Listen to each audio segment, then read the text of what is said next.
جاتا ہے کہ تمہارے رب نے کیا کچھ نازل کیا ہے، تو کہتے ہیں کہ اگلے لوگوں کی بے اصل کہانیاں ہیں۔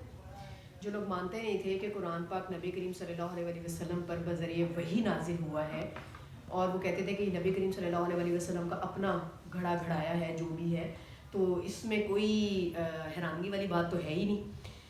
نہ وہ لوگ اس چیز پر ایمان لاتے تھے، نہ وہ اس چیز کو صحیح سمجھتے تھے، اور آج بھی، آج کے دور میں بھی ریسنٹلی یہ بات میرے سامنے آئی ہے کہ جی احادیث کو نہیں مانتے۔ وہ کہتے ہیں احادیث ہے ہی نہیں، ہمیں کیا پتہ کہاں سے آئی ہیں، کیا ان کی حقیقت ہے، کیا ان کا سارا نظام ہے، اور ہم اس چیز کو نہیں مانتے۔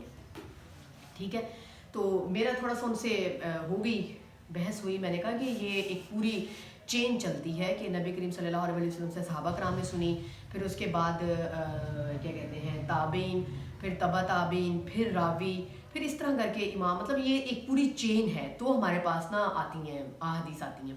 تو انہوں نے کہا نہیں، ہر چیز قرآن پاک میں ہے، ہر چیز قرآن پاک میں ہے۔ تو اس دور میں بھی دیکھیں یہی باتیں تھیں کہ لوگ نہیں مانتے تھے کہ یہ نبی کریم صلی اللہ علیہ وسلم پر وحی کے ذریعے آیا ہے، اور اس دور میں یہ باتیں ہیں کہ حدیث کو ہی نہیں مان رہے ہیں۔ تو کیا جو حدیث کو نہیں مانتا وہ میرا نہیں خیال کہ مسلمان کہلایا جا سکتا ہے، تو بڑی دلیلیں دی جاتی ہیں اس بات کے اوپر۔ باقی جہاں تک اس آیت کا مطلب ہے، اس کو تھوڑا سا اگر ایکسپلینیشن میں جا کر دیکھیں تو اس کی تھوڑی سی حقیقت آپ کو جو سمجھ آئی ہے وہ میرے سے شیئر کریں، آپ کر لیں، کوئی بھی کر لیں، جو آپ کے اپنے مائنڈ کو مطلب کلک کی ہے بات۔ یعنی کہ یہ کفار لوگ جو ہے وہ غلط کہتے تھے، یہ اصل کہانی اللہ تعالیٰ نے ہم لوگوں تک پہنچائی ہیں، اور اس دور میں جو یہ واقعات ہوئے ہیں، کیونکہ اس ٹائم حضور صلی اللہ علیہ وسلم اس موقع پر نہیں تھے، تو اللہ تعالیٰ نے یہ کہانیاں جو ہیں حضور صلی اللہ علیہ وسلم کو بھی بتانا چاہیے، ہاں جی، اور ہم تک پیغام آیا، ان کے ذریعے ہم تک پیغام آیا، بالکل ایسا ہی، بالکل ایسا ہی۔ اور کوئی کویشچن،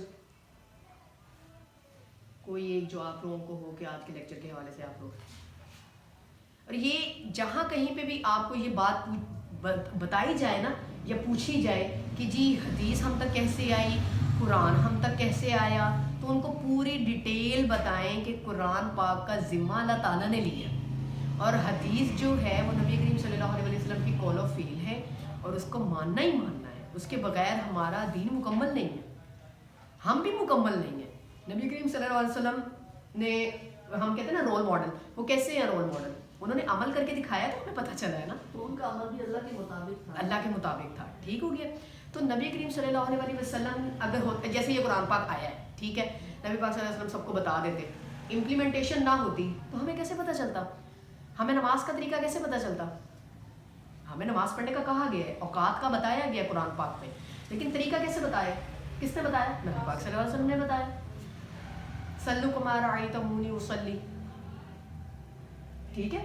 تو جب بھی کبھی اس طرح کی کوئی بھی سچویشن ہو، اس میں ہمیشہ تحمل مزاجی سے ان کو کہنا ہے کہ نبی کریم صلی اللہ علیہ وسلم از دا رول ماڈل فار اس، مطلب کہ پوری دنیا کے لیے ہے، وہ صرف ہمارے لیے نہیں ہے، وہ پوری دنیا کے لیے ہے۔ تو نبی کریم صلی اللہ علیہ وسلم نے جو کر دکھایا وہ حدیثوں میں ہے۔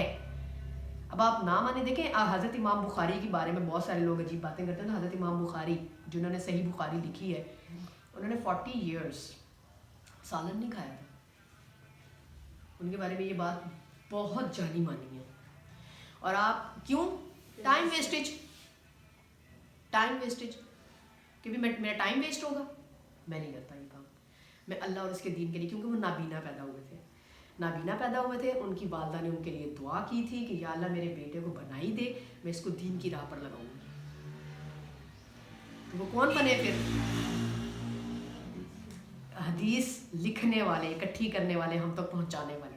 حضرت مریم کی مثال ہمارے سامنے ہے، سب سے زیادہ حدیث بھی انہوں نے ہی لکھی، وہ کتنا آگے چلے گئے، ٹھیک۔ تو اللہ تعالیٰ سے دعا ہے کہ اللہ تعالیٰ ہمیں بھی اپنے لیے جو ہے وہ چن لیں، ہم سے اپنے دین کا کام لیں، اور زیادہ سے زیادہ لیں۔ ہم بیچ میں آ کے ڈل ہو جاتے ہیں، جس دن ہم اللہ تعالیٰ کا کوئی کام نہیں کرتے نا، تو دل بھی بڑا عجیب ہو رہا ہوتا ہے، ہم ڈل بھی ہو جاتے ہیں۔ تو اللہ تعالیٰ سے دعا ہے کہ اللہ تعالیٰ ہم سب سے یہ کام دے، اور انشاءاللہ اب میرا آپ لوگوں سے آج میں نے جو ارادہ لیا ہے وہ پورا کرنا ہے، ٹھیک ہے۔ آپ نے بھی کلاس کروانی ہے، آپ نے بھی کلاس کروانی ہے، انشاءاللہ، زور سے بول رہے ہیں، انشاءاللہ اللہ تعالیٰ آپ سے کروا لیں گے۔ اب تو ہم آپ کے گواہ بھی بن گئے ہیں، ٹھیک ہے. اور ایک چھوٹی سی بات اور شیئر کرنا چاہ رہی تھی, میں کل پڑھی تھی کہ چھپے گناہ مت کرو. کیوں؟ کیونکہ اس کا گواہ اللہ ہے. چھپے گناہ مت کرو. ہم کہتے ہیں نا ہمیں کون دیکھ رہا ہے, کون دیکھ رہا ہے؟ اس کا گواہ تو خود اللہ تعالیٰ بن رہے ہیں. ہمیں پتہ بھی نہیں ہوتا, ہم یہ کہتے ہیں نا چلو یار کوئی بات نہیں ایسے کر لیتے ہیں, یا میں اگر اکیلے تو نہیں رہا ہمیں. ایگزیکٹلی ہم اپنے بلینکٹ میں ہیں, ہم اپنی جگہ پہ ہیں, ہم کیا دیکھ رہے ہیں؟ وہی آپ والی بات, کوئی دیکھ تو نہیں رہا ہمیں. اس گناہ کا گواہ کسے بنا رہے ہیں؟ العلیم ہے وہ. ایک بار سوچ کر دیکھ لیں کہ ہر چیز اللہ کے تابع ہے, اب یقین کریں آپ کی زندگی آسان ہو جائے گی. اللہ تعالیٰ سے دعا ہے کہ اللہ تعالیٰ ہمیں اس کا سچا فہم دے دیں. یقین کریں جب آپ کو یہ فہم مل جائے گا نا, آپ کہیں گے لائف از ویری بیوٹیفل. ان شاء اللہ تعالیٰ ملے گا ان شاء اللہ. اللہ تعالیٰ سے دعا ہے کہ اللہ تعالیٰ ہم سب کو پھر سے ایسے مل بیٹھنا نصیب فرمائے اور ہماری ساری دعائیں قبول کرے اور اپنے دین کا کام لے لے ہم سے. سبحانک اللہم و بحمدک نشہد ان لا الہ الا انت نستغفرک و نتوب الیک.